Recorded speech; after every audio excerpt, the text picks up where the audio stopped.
Hello, my name is Tina Christensen. I work for the Taupo Native Plant Nursery as a propagator for Philip Smith, and my particular interests are in native orchids, vegetative propagation techniques, and anything that's pretty, smells good or has interesting uses. Today I'm interviewing Bill Robinson and Walter Miller. Bill to my right, his career started at the Wellington Botanic Gardens. He worked for Duncan and Davies, for the Department of Conservation, and for the Taupo Native Plant Nursery. In 1970, he started the Thermal Gardens, which was for 17 years the most successful plant nursery in New Zealand. After that, he started the Tikiteri Gardens in nursery. That's where we are today, and it's really worth having a look at, especially when all the magnolias are flowering and the rhododendrons. And if you ever have wondered why Wellington has such a big collection of magnolias, it's because Bill has donated them all. To my left is Walter Miller. He started... Charming. He started his career at Harrison's doing an apprenticeship. He worked for the Rotorua Council as Parks Operations Manager, and after that he worked for Bill as a propagator. Together, Bill and Walter have traveled a lot, collecting plants, buying cultivars from overseas and bringing them to New Zealand.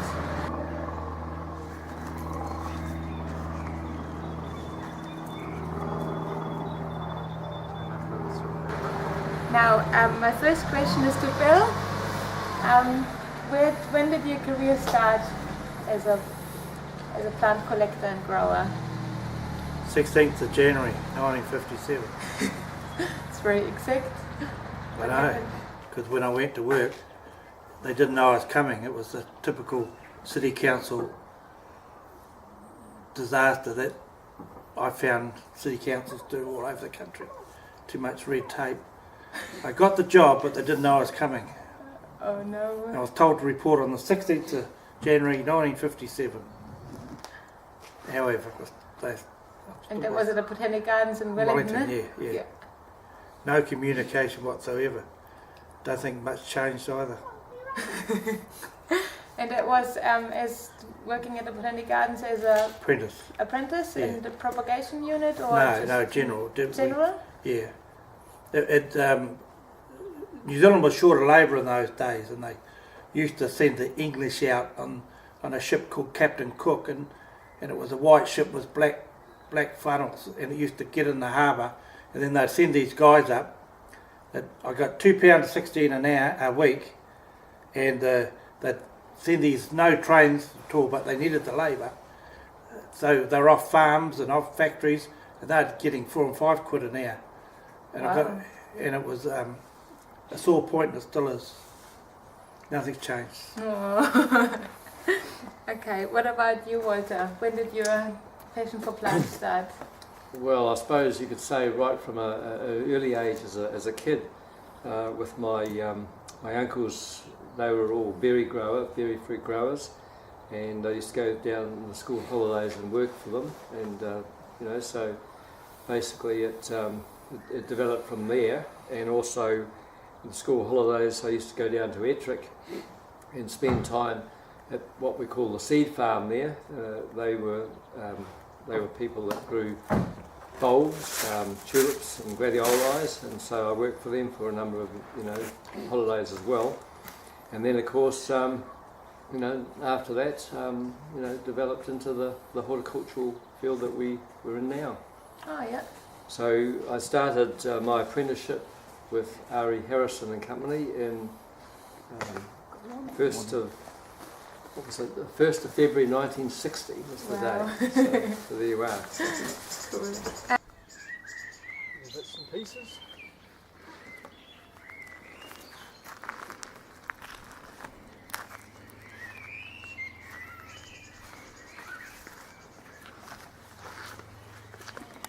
Now at several nurseries, everybody talks about it. What do you reckon made it so successful? Well, anyone could be successful in those days. You could actually sell dead plants.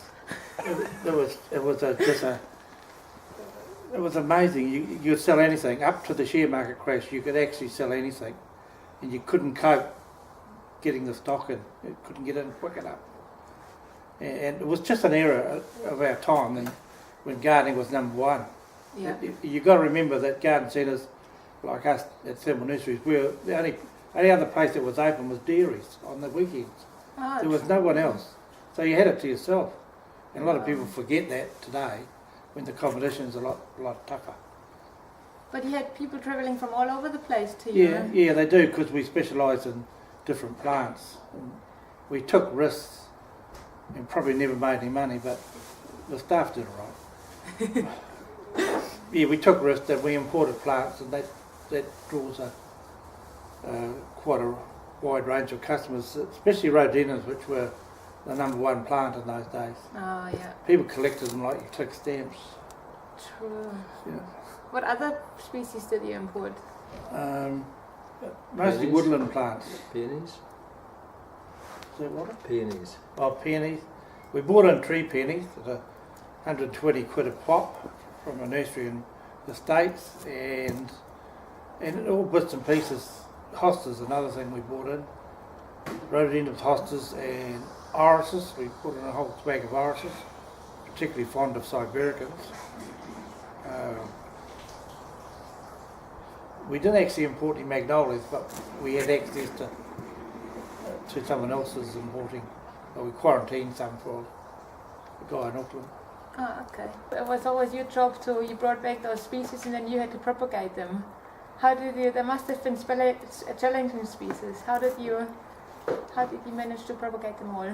Oh, we didn't manage to propagate them all, but we endeavoured to do what we could. Yeah. So, because, when you're getting the material in, it's not always easy at that time of the year for your propagation, as you're well aware. Different plants have their seasons to be propagated at, But we didn't do too bad. What techniques did you use? Um, Cuttings or grafting? Just cuttings and grafts Oh, were yeah. the main ones. Probably grafts would be the ultimate. Sure. Yes. What did you craft them as seedlings or when they were mature plants, or how did you? No, we would graft them from the material that came in. We would actually graft onto young stock. Ah, I see. And then from that you would propagate. Yes, yeah. And Once you then had an established plant. Once it was established, you could do what you like. So what you brought in was usually just a cutting, or was it a No, it was plant? usually plants, wasn't it? Okay. Usually Yeah. plants that Bill brought in. We grafted onto Elliot. Yeah, Oh, okay. particularly with the rhododendrons. Yeah. Like rhododendrons keep popping up. Why is it that rhododendrons connect you? Well, Like what's I think we both could answer that, Yeah. but really, we just love rhododendrons. We live in an area where we have acid soils, very acid soils, and we don't need to apply acid manure or acid fertiliser for them to grow. They just grow, yeah. and it's just an environment here that they do very, very well. And of course, once you get hooked, then you've got to have them all.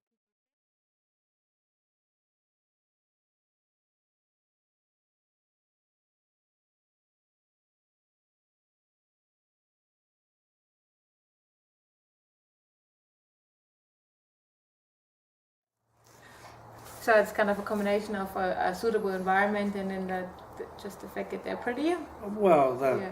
they're better They're than special. natives, let's hand it. I mean, this country's they've got a thing on natives. I mean, hell's teeth, they're okay. I mean, if you had a strip of native plants 20 metres wide from Auckland to Wellington, no one would mind if you cut down a beech tree.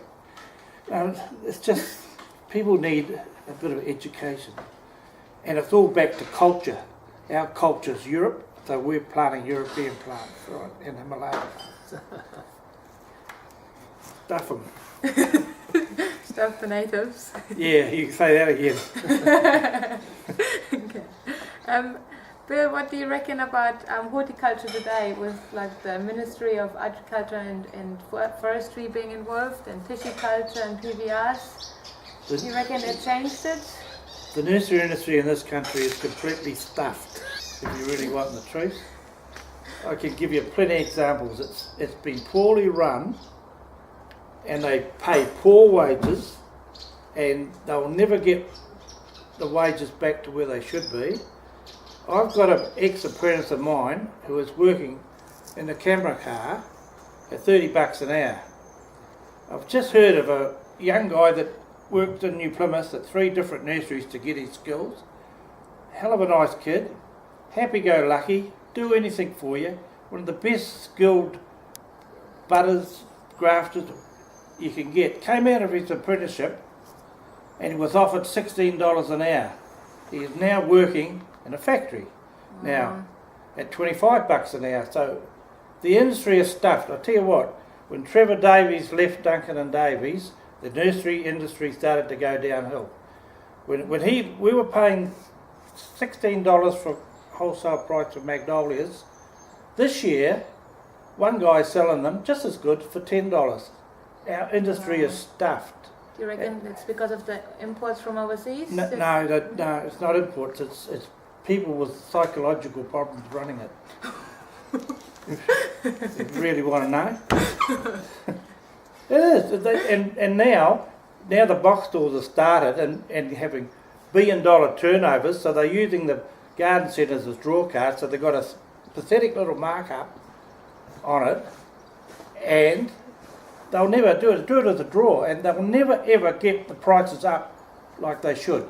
There's been some movement on trees because the box stores don't touch them because they don't turn over fast enough. Every year we find that we're selling less varieties and sticking to our main 5. Oh yeah. And the one that we have no competition with is hostas, because they're now bringing them in from China and tissue culture, and that's completely stuffing the market. But they don't care. It's all money, money, money. So what are those main 5 that you're selling? Hostas, irises, magnolias, rhododendrons. What's the other one, Walter? Woodland plants. Yeah, stuff that's different, you know. And we were the ones that took risks.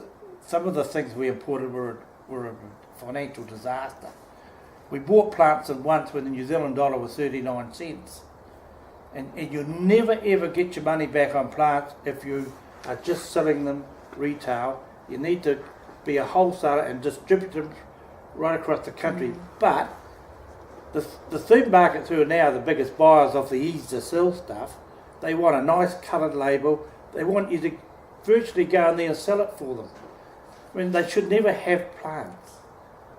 Full stop. That's true, because they don't have the knowledge to No, sell no, them. but they don't care. It's all money, money, money. And you've got to live. You've got to have money to live. But they've stuffed the market. And when they're trying to get this levy on planter bags and that, so they can improve the industry, it's too late, mate. They only improve it for the box stores. They will not improve it for general garden centres. But in saying that, some owner-operator garden centres haven't got the guts anymore to take risks. And that's what we did at Therm. We took risks all the time, and we didn't always pay off, but it paid off enough to be worth it. Yeah. Now, my last question is, do you have any advice for young propagators and plant growers today? Unfortunately, the truth of the matter is, don't go into horticulture. Oh, It's a mugs don't game. say that. At the moment, it is the biggest mugs game in the country. So that's my advice, because the skill that you need most is grafting, budding, and that sort of thing, but there's not a lot of market for them. And when they do sell it, they drop the price. Yeah. Right? Years ago, people say they won't pay. The garden centres and the wholesalers, who are mentally disturbed, some of them, say that years ago, they say everything's too dear. We must keep it low, the price low, so we can sell it. Well, we're not in the ice cream business. We're not selling lollies to kids. We're selling plants. Okay. You have them for a long time. So years ago, the wedding cake tree was introduced into New Zealand, and we and John Kenyon and Tauranga were offered the sole plants, and they were retailed at $50 each, which was an enormous price. In the 2 years between us, we sold 2,000 plants at $50 each. Wow. So that So that's what I say. They're mentally retarded, a lot of people out there. It's the industry we're in. There you go, Betty. What about you? Any advice for young people, or anything that you wish you would have been told 20 or 30 years ago? No, not really. As Bill said, you know, the industry has changed over the years. You need a complete, man. you need a complete look, you know, turnover really, because yeah, it's changed so much. You know, you've got to have that training, and unless you get a good, solid training, then you know you're going nowhere. Yeah. The most successful nurseries in the future will be grower retailers, Okay. like yours. Yeah. You're a grower retailer. So grow it and sell it. That might be the Yeah. way to go in the Yeah. future. Yep. Okay. I think we can finish on that note. Oh yeah. Yeah. There's some nurseries in New Zealand should have the pirates flag flying. Okay. So become a grower retailer and you'll be safe Yep. in the future. You-